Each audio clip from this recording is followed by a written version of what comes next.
Hello friends, how's it going? Here to go over the new 2023 R1250RS. BMW publicly launched this on November 10th to show what they've done to the bike new.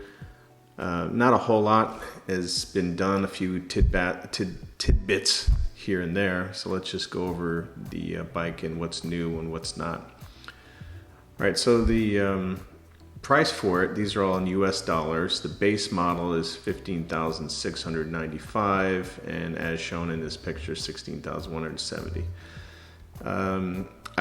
I can only speak for the US. Most of these RSs that are sent over here are done so fully loaded. So everything is just thrown on it. We'll go over those options in a minute. But as far as color schemes go, we've got the Black Storm Metallic with Agate Gray. We've got what they call the Light White. And then we got the Light White with Racing Blue Metallic and Racing Red. As far as the engine goes, nothing has really changed there. Still a 1254cc, 136 horsepower, 105 foot-pound of torque. Basically the same engine. And again here for these packages, there's a dynamic package, comfort package, tour package. Mine came with pretty much all of this included. The comfort, tour, dynamic, they just kind of mush it all together, and you get what you get. So standard equipment. TFT display with BMW motorrad connectivity. The TFT is awesome, can't say enough about that. Full LED headlights, dynamic traction control, integral ABS Pro brakes, 3 ride modes. This is for the base model. When you get the model like I have with all the doodads, you also get dynamic and dynamic Pro. From what I've read, the Echo is basically just a glorified rain mode. So I don't know the stats on that, how much different it is. Hill start control, which is great on hills. If you live somewhere where there's a lot of hills and you got to stop at a red light, that's very helpful. USB charging socket. This is something my bike and previous bikes didn't have, so it's kind of new. And dynamic brake control. Optional equipment. Again, these are the packages. I won't go over these. If you want to see these, you can just pause this. But that's all the optional equipment. And as far as the new stuff, the TFT has a new presentation here, which is the sport screen. And it goes a little bit more in detail about acceleration and braking, and it has a different, RPM readout. So it's just a difference in terms of that. I don't have this on my bike, so this is something that's an add-on or new for the bike. This is something I wish I had, but I don't, which is the USB plug right in the front there. So that's very useful. Most people have had to kind of build their own or make their own. And then we've got an option for tubular handlebars. So this is for people that want to sit more upright and have a more comfortable riding position. I prefer the standard kind of pseudo clip-on bars that come with it. I like that sporty feel. I like to be leaned forward just a little bit. Once you get used to the bike and riding it and you relax your shoulders and arms, those clip-ons are no problem at all. And it's always been my opinion, if you start adding, a lot of people will put risers on the standard kind of pseudo clip-on bars that bring the bars up maybe about an inch and back an inch to make it more comfortable. They'll get a touring screen. And I know a couple of my friends have done this, so no offense, but I don't know. I think once you start, tweaking the handlebars to make it more comfortable for you and putting on the new windscreen to make it better for you, you're starting to kind of encroach on, the RT territory. And, at that point I would think, maybe just get an RT. I know it's a little bit more expensive, but then you get a full-on touring, very comfortable bike. But anyways, these tubular handlebars will add an extra $110 to to the price. And we've got another new thing here, which is the heated seat, which I don't have. This is new. It would be awesome to have. This will add $245 to the price. And then you've got, this only comes with this light white racing and blue red scheme, the single seat. I would love to have this because I don't ride 2-up, and I would love to have the back end of this bike on mine, but with the Storm Black or Black Storm Metallic. But it only comes with this color scheme. Unfortunately, it doesn't come with the black or the white. I guess you could get it painted if you really want it. But, and I wonder what kind of storage. It looks like there's the bump there, so maybe you get a little bit more storage back there. I don't know. Then we've got the option. I don't believe I had this option. You can actually get the akrapovic pipe added on as an extra. It doesn't say how much that costs. I didn't see that on the website, but it was kind of an option there. I would go for the black titanium though. I wouldn't go for this stainless steel color. I don't think it looks very good, but that's just personal preference. Something odd, I started this video yesterday on the 10th, and I'm finishing it up today on the 11th. And when I went into the color schemes, I think someone forgot to change this. And here you'll see the Black Storm Metallic was no extra money. It was considered the base color.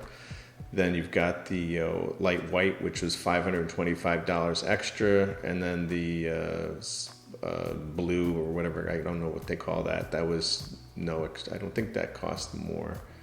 But anyways, this morning when I went on to finish up the site, lo and behold, the colors have changed as well as the amount of money. So the light white is now considered base model with no extra money for that. The sporty with the racing colors, red and blue and light white together, is $475. And oddly enough, the style triple black, which is what they're calling, I guess, is the more expensive one. So there you go. So what I did is I spec'd out a bike that, and chose all the options to, kind of see how much it would cost when you throw everything at this. And so let's just go over the standard and options. Okay, so standard that comes with the bike is the motorrad ABS and ABS Pro. This is obviously the braking system. Dynamic traction control, comfort turn indicator. I believe this is just that it shuts off by itself. That's what I have in mind. When I hit the turn signal, I could be wrong, but it shuts off by itself once you've made the corner, and then a few seconds down the road, it'll just go off by itself, which is nice. I have a couple of friends that have, I don't want to bash on Triumph, but they end up riding around with their turn signals on a lot if I'm behind them. Sorry, guys. LED headlights, cast aluminum wheels, onboard computer, upside down telescopic forks, preload rebound adjustment, rear suspension strut with travel dependent dampening, steering dampener, adjustable clutch lever, adjustable brake lever. Let's see what else. Accessory power socket, which is underneath. It's kind of off on mine. It's off the right hand side, underneath the passenger seat. BMW shift cam. Connectivity with color TFT display. Again, that thing is amazing, wonderful. Best in the market, I think, for displays. Multi-controller hill start control, ride modes. Again, the ride modes, there's like, if you get all the packages, it's like 5 ride modes now. Electronic immobilizer. I guess this is something, to lock the handlebars, I would assume. So, if someone tries to steal it, can't straighten out the handlebars. I have that on my bike. Anti-hopping clutch, USB charging interface, which is again new up front there on the dash. Motorrad paralegal rear suspension, shaft drive, which is a huge part of this bike, and don't overlook that. Shaft drives are amazing. Virtually maintenance free for quite a while. And then let's go into, oh, this is the last one. Ready for reverse gear shift pattern. Okay, so let's go into some of the options. So these are the options that I threw on the bike. Gear shift assist pro, so this is a quick shifter. I have it on my bike. It's wonderful. I didn't use it that much when I first got the bike, but I use it a lot now. Dynamic engine brake control, saddlebag mounts. So you got those are the for the panniers. I have those on my bike, but I took them off. Heated grips. I've got those on my bike. Pretty much all this I have on my bike. Tire pressure monitor, which is awesome. I did have a flat one day and I didn't know it. Started the bike up, started to roll, and the TFT just put a big warning up. Said how much I only had 20 pounds of pressure. Pull over immediately. So that's pretty good to have that. Design option silencer. So this thing is, I replaced mine. If you watch my videos, I've got the black titanium akrapovic. This stainless steel can is actually an option. It comes, chrome I should say, I'm sorry. Chrome can is an option. It comes with the stainless steel one, and both of them are just, in my opinion, hideous. They're just so big, and they're trying to, I guess, meet the Euro 5 standard. So they have to be with the Cadillac converter. They're pretty big. Keyless ride, I have this. This is cool. Some people like the key. I don't know. I like the keyless ride. You also have the gas cap is keyless. So once you shut the bike off and you've got the key fob with you, you can open the gas cap there. Chrome exhaust pipe. Okay, let's see what else we got here. Dynamic EAS, electronic suspension adjustment. So mine will read automatically. So if someone jumped on the back of my bike, the bike will read that there's extra weight there, and it will adjust automatically, which is amazing. Most bikes you have to, get off and twist a knob, or you have to, do something to adjust your preset there. GPS preparation. This came with my bike, and I removed it. This is for the Garmin, which is a Garmin sat nav, which is about $1,000. BMW also makes a cell phone cradle, which is, I don't know how much that is now. I think $300 or $400. But either way, I got rid of mine. Didn't like it, didn't need it. And it covered up the BMW logo under there on the handlebars, and it also kind of restricted access to the start button that's on the other side of that. Center stand, mine has one, of course, adds weight to the bike, but I'm not racing on the track, so I really don't care. And it's just great to have when you do things like when I replaced the silencer, the can on the back, and put the akrapovic on. I threw it up on the center stand and got to work on it. It was really cool. Cruise control, which it's a sport touring bike, so it has to have cruise control. And ride modes. So. That includes the Eco, Rain, Road, Dynamic, and Dynamic Pro, I believe. There are some incentives, if you're a member of BMW Motorcycles of America, or if you're military, or a few other things, you can get some money off there. But after speccing out the bike completely, here's what we've got. With my paint option and my packages and the equipment, blah, blah, blah, blah. So we're at $22,580. And then you're going to obviously have to add on tax and your dealership, all the little things they add on there. So you're probably looking at a $24,000 plus probably $24,000 bike out the door, probably. Mine was $19,000 out the door back in 2019, end of 2020. I'm sorry. So I got kind of a good deal on mine. So there's the bike. Let me know what your thoughts are. Put some comments down about it. My initial thoughts are that they're waiting to really do a lot of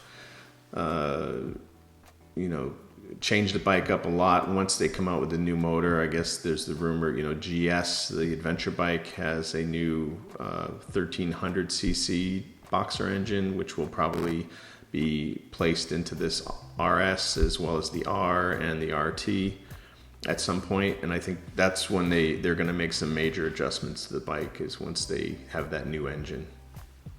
What I see missing from the bike, which would be awesome. Again, I can't really bitch too much at BMW, because they offer you a bike off the show floor that is amazing. There's very little you kind of have to do to it to make it, well, you actually don't have to do anything to it to make it rideable.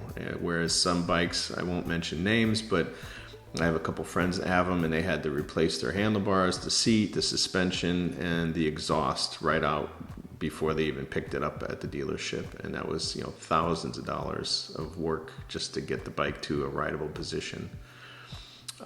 So anyways, this is what I see. If they could add cylinder head protection covers. I don't like the bars. You can get the protection bars. But this is more of a sporty looking bike. And I think when you put those bars there, it starts to look more like an adventure bike. So what I did, I put full silicone cylinder head covers on mine, which look like stock. They look like they came with the bike. So those are something that I think that they should give stock, because the whole underneath of the cylinder head, if you drop this bike, it will hit the underneath and the side part of the cylinder head itself, and you don't want to do that. So that would be nice to have those. Rear tire hugger should be standard. I mean, it's just nuts that they don't have it. Right in front of the back tire is all the electronics for the suspension and all the brains for this bike. And I don't ride in the rain if I can help it, or mucky weather or anything like that. Here in Texas, it does rain, but not an awful lot.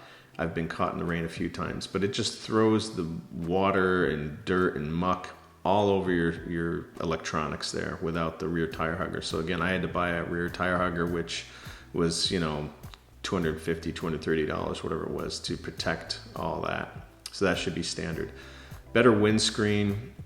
I don't really want a taller windscreen, because again, I don't tour and I want to keep it looking sporty. But the one that came with my bike, in the low position, it just full face, full chest wind. It doesn't really block much of anything, which is, that's fine. But it has a manual adjustment where you could pull the screen up one notch, which raises it maybe 3 inches, maybe 2 or 3 inches. And that creates some really nasty head buffeting. And I never use it because it's just very uncomfortable. It does remove the wind from my chest, but it places it on the top of the helmet and by my ears, and it's not even rideable. They've got that awesome TFT screen. I wish there was a way they could split it. It's a 6.5 inch screen, so it's not huge, but it's also not tiny. If we could give like 60 to 70% of that screen, split it, and allow for CarPlay or Google Maps or Apple Maps or Waze or whatever navigation system you want to use, that would be awesome. That would be just such a game changer. And then I could keep my Apple phone off the handlebars and keep it in my pocket. The other thing is, because this is a sport tour, it should come with some kind of luggage. The racks are an option, and you can get luggage for it, which is very expensive. I think they're $800 a bag. And then there's the top case, which is another, I don't know, don't quote me here, but that's hundreds of dollars too. It would be nice if it came with some even smaller panniers, on the side, just to store like a tire kit, some waters, not huge, but just something that would hold something. That would be nice. And a button on the bike somewhere that's programmable for maybe a garage door opener. That would be kind of cool. Because myself and a lot of people I know, that they either drill holes in their bike and put a little button in there and add their garage door, or in my case, I just took the garage door and double-sided taped it to the front there, which was nice. But yeah, a button that's programmable for garage door openers would be cool in the future. But that's it. Well, I guess we'll just have to wait and see what happens with this the 1300 Boxer, when that's, I guess that's maybe going to come out in 2024. And until then, thanks for watching. Again, comment, and please do subscribe if you haven't done so already. It's free to do, and it really helps me out. I'm doing that march to 1,000 subscribers so I can monetize this channel and maybe get a few dollars from Google for advertising for gas. So that would be awesome. Thanks a lot again. Take care. Later.